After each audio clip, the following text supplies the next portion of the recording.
নমস্কাৰ এই মুহূৰ্তত আহি পৰিছে ৰাজ্যখনৰ বাবে ৰাতিপুৱাৰ কেইবাটাও বিগ ব্ৰেকিং নিউজ। আজি 29 মে অসমৰ লগতে ভাৰতৰ বিভিন্ন প্ৰান্তৰ পৰা এনে ধৰণৰ খবৰসমূহ নিতৌ চাবৰ কাৰণে চেনেলটো সাবস্ক্ৰাইব কৰি ভিডিঅ'টোত এটা লাইক কৰি দিব। এই মুহূৰ্তত জনাই আছো এটা ব্ৰেকিং নিউজ। বাংলাদেশীৰ আক্ৰমণৰ সন্মুখীন হোৱা খিলঞ্জীয়াক মাৰণাস্ত্ৰৰ অনুজ্ঞাপত্ৰ দিয়াৰ সিদ্ধান্ত লৈছে অসম চৰকাৰে। এই মুহূৰ্তত জনাই আছো ডাঙৰ খবৰ। বাংলাদেশীৰ আক্ৰমণৰ সন্মুখীন হোৱা খিলঞ্জীয়াক মাৰণাস্ত্ৰ প্ৰদান কৰিব এবাৰ হিমন্ত বিশ্ব শৰ্মা চৰকাৰে। অসম চৰকাৰৰ কেবিনেট বৈঠকত এক গুৰুত্বপূৰ্ণ সিদ্ধান্ত গ্ৰহণ কৰা হৈছে। খিলঞ্জীয়া সুৰক্ষাৰ বাবে ধুবুৰী, নগাঁও, বৰপেটাত বিদেশীৰ আক্ৰমণৰ সন্মুখীন হোৱা সকলক মাৰণাস্ত্ৰৰ অনুজ্ঞাপত্ৰ দিয়াৰ সিদ্ধান্ত লৈছে চৰকাৰখনে। মুখ্যমন্ত্ৰীগৰাকীয়ে কয় যে চৰকাৰে অস্ত্ৰ কিনি নিদিয়ে। নিজৰ সুৰক্ষাৰ বাবে কোনোবাই বন্দুক কিনিব বিচাৰিলে চৰকাৰে তেওঁলোকৰ মাৰণাস্ত্ৰৰ অনুজ্ঞাপত্ৰ দিব।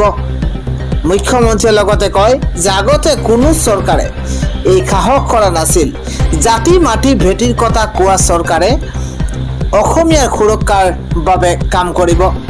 মুখ্যমন্ত্ৰীয়ে লগতে কৈছে যে ধিং, ৰূপহী, মংগলদৈৰ দৰে অঞ্চলত খিলঞ্জীয়াৰ ৰাইজে আবেদন কৰিব পাৰিব। সংবেদনশীল আৰু ভিতৰুৱা অঞ্চলত বসবাস কৰা খিলঞ্জীয়া লোকে আবেদন কৰিব পাৰিব, কিন্তু অপৰাধমূলক কাৰ্যত লিপ্ত লোকে নাপাব লাইসেন্স। পৰৱৰ্তী ডাঙৰ খবৰ হৈছে বাংলাদেশীৰ হাতত হেণ্ডকাফ লগাই বিপদত পৰিব পাৰে অসম আৰক্ষী। অসম আৰক্ষীক এবাৰ তুলহা-ধুনা দিছে অধিবক্তাই। বাংলাদেশীৰ হাতত হেণ্ডকাফ লগাই বিপদত পৰিব পাৰে অসম আৰক্ষী। বাংলাদেশীক গ্ৰেপ্তাৰ কৰা অসম আৰক্ষীক তুলহা-ধুনা দিছে অধিবক্তা। এগৰাকী অধিবক্তাই হেণ্ডকাফ লগোৱাৰ অধিকাৰ ক'ত পালে অসম আৰক্ষীয়ে? এই মুহূৰ্তত জনাই আছো ডাঙৰ খবৰ। এই মুহূৰ্তত হেণ্ডকাফ লগোৱাৰ অধিকাৰ ক'ত পালে অসম আৰক্ষীয়ে? হেণ্ডকাফ লগোৱাৰ অধিকাৰ ক'ত পালে আৰক্ষীয়ে প্ৰশ্ন কৰিছে। ন্যায়ালয়ৰ অধিকাৰ নামানে অসম আৰক্ষীয়ে, নামানে সংবিধান। এই মুহূৰ্তত এটা বিগ ব্ৰেকিং। ন্যায়ালয়ৰ অধিকাৰ নামানে অসম আৰক্ষীয়ে। সংবিধানৰ ওপৰত অসম আৰক্ষী নহয়। ধুবুৰীত 22 গৰাকী বাংলাদেশী আটক কৰাক লৈ হাহাকাৰ পৰিস্থিতিৰ সৃষ্টি হৈছে। উচ্চ ন্যায়ালয়ত গোচৰ চলি থকাৰ পাছতো হেণ্ডকাফ লগাই বাংলাদেশী সজোৱা হ'ল আটাইকে। উচ্চ ন্যায়ালয়ৰ নিৰ্দেশনা মতে আটক কৰিব নোৱাৰে এইসকল লোকক। আৰক্ষীয়ে আইন অমান্য কৰি হেণ্ডকাফ লগাই বাংলাদেশী সজোৱাৰ অভিযোগ উত্থাপন হৈছে। গুৱাহাটী হাইকোৰ্টে অৰ্ডাৰ দিয়াৰ পাছতো হেণ্ডকাফ লগাই নিৰীহক আটক কৰাৰ অধিকাৰ ক'ত পালে?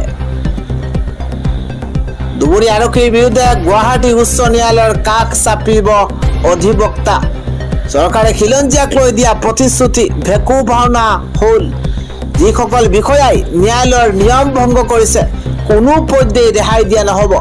অসম আৰক্ষীয়ে আইন মনা নাই, সংবিধান মনা নাই, কেৱল চৰকাৰৰ কথাহে শুনিছে। এটা জাতিক টাৰ্গেট কৰি এফালৰ পৰা নিক্ষেপ কৰি গৈছে। মাজনিশা ধুবুৰীৰ বিভিন্ন প্ৰান্তৰ পৰা বাংলাদেশী বুলি আটক কৰা হৈছিল 22 গৰাকীকৈ লোকক। পিছৰ পৰ্যায়ত উপযুক্ত প্ৰমাণ দিয়াৰ পাছত মোকলাই দিছে আৰক্ষীয়ে। কোনো প্ৰমাণ নোহোৱাকৈ হেণ্ডকাফ লগাই লৈ যোৱা হৈছিল আটাইকে। আৰু ইয়াৰ পাছতেই এনেদৰে জাঙুৰ খাই উঠিছে অধিবক্তা শ্বাহনৱাজ হুছেইন। আন এটা খবৰ হৈছে গৌৰৱ গগৈৰ দৰে নীলাজ মানুহ আৰু নাই। একেবাৰে নিৰ্লজ্জ হোৱা মানুহে কয় যে মোৰ ল'ৰাও বিদেশী, পত্নীও বিদেশী। এইদৰে আজি গৌৰৱ গগৈক উদ্দেশ্য কৰি মুখ্যমন্ত্ৰী ডক্টৰ হিমন্ত বিশ্ব শৰ্মাই এইদৰে মন্তব্য কৰা পৰিলক্ষিত হৈছে। আন এটা ব্ৰেকিং নিউজ। এইবাৰ অজাপৰ সভাপতি লুৰিণজ্যোতি গগৈ এখেতবোৰ ডাঙৰ মন্তব্য কৰিছে। লুৰিণজ্যোতি গগৈয়ে কৈছে যে মেৰুদণ্ড পোন কৰি ৰাজনীতি কৰিব লাগে। এই পৃথিৱীত জোৰ যাৰ মুলুক তাৰ। এই মন্তব্য কৰিছে লুৰিণজ্যোতি গগৈয়ে। আমি জনাই আছো এটা বিশেষ খবৰ মেৰুদণ্ড পোন কৰি ৰাজনীতি কৰিব লাগে মেৰুদণ্ড পোন কৰি মানুহে কথা ক'ব লাগে এইখন পৃথিৱীত জোৰজাৰ মুলুক তাৰ মন্তব্য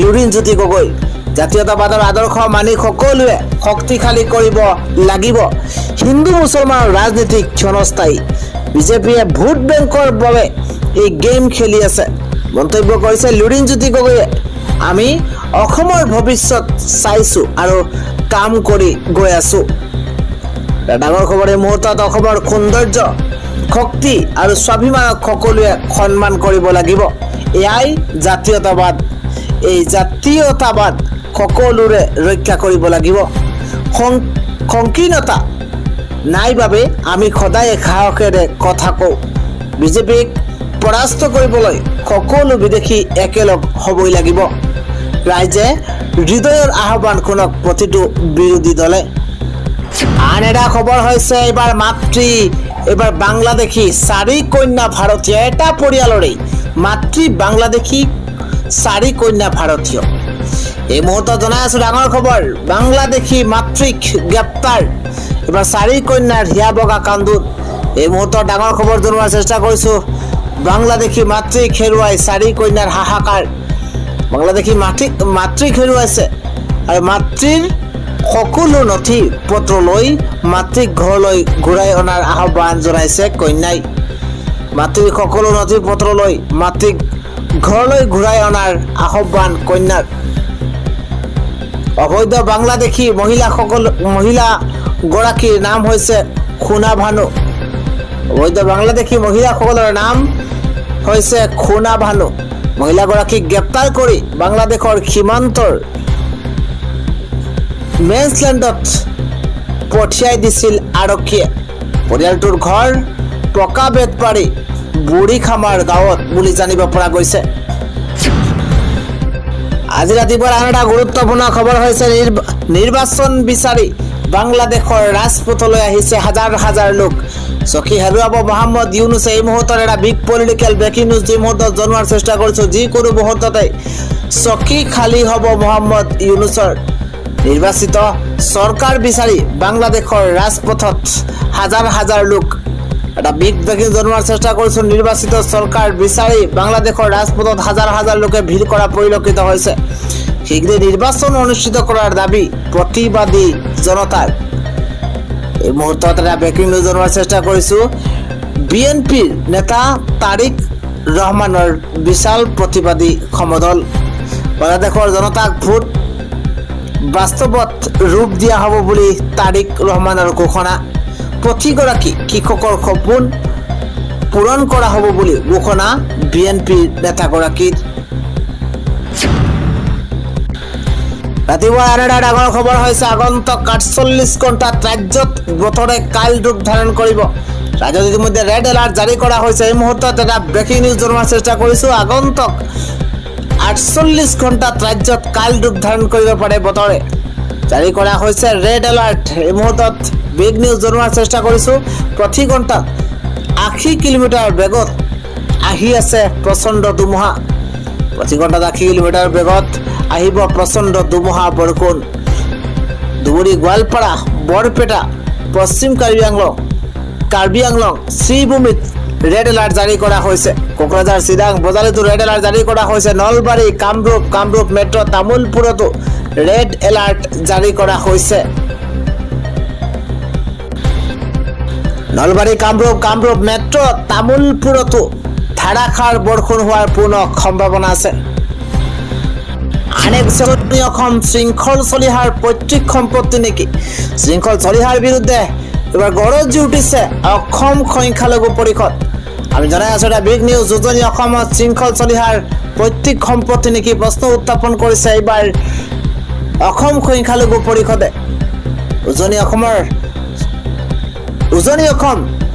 শৃংখল চলিহাৰ পৈতৃক সম্পত্তি নেকি যোৰহাট শিৱসাগৰ শৃংখল চলিহাৰ পৈতৃক সম্পত্তি নেকি মুছলমান মানুহ তাত থাকিব নোৱাৰে নেকি অবৈধ বাংলাদেশীৰ বিৰুদ্ধে অভিযান চলাওক আমাৰ আপত্তি নাই বাংলাদেশীৰ বিৰুদ্ধে অভিযান চলাবলৈ আৰক্ষীয়ে শৃংখল চলিহাক দায়িত্ব দিছে নেকি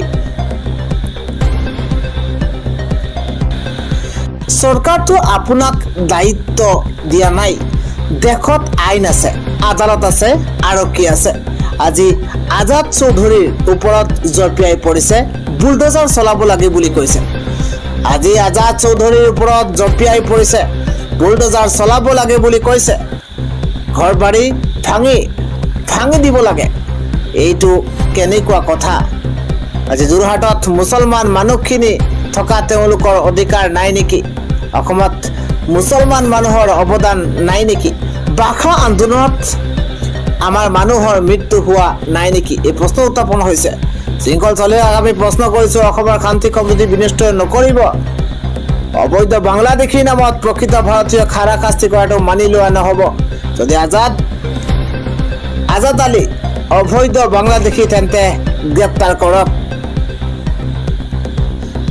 কিন্তু আইন আছে আদালত আছে প্ৰশাসনে ব্যৱস্থা গ্ৰহণ কৰিব